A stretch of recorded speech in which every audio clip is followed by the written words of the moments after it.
High guys, আপনারা দেখতেছেন ডালিবাড়ি মোড় হইতে অন্য গ্রিন পার্কের যে রাস্তাটুক কতটুক খারাপ হয়েছে আপনারা দেখতে পাচ্ছেন।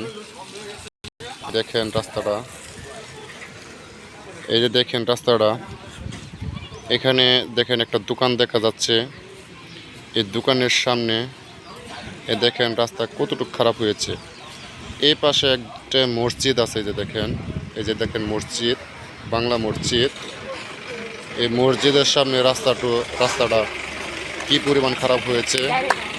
আসলে মানুষ চলাচল এই রাস্তা দিয়ে করা খুবই কষ্টজনক। এই যে দেখেন একটা অটো যে যাইবার চাই, রাস্তাটা খুব কষ্ট যাইতে। তো গাইস, আমি বলবো এই রাস্তাটুকু কাজ করার জন্য, যাতে মানুষের চলাচল সুবিধা হয়। আসলে কষ্টের জনক, মানুষের চলাচল অনেক কষ্ট হচ্ছে।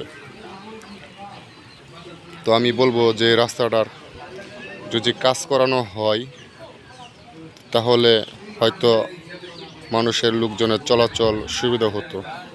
একটি মসজিদের সামনে রাস্তাটা এতটুকু খারাপ হয়েছে।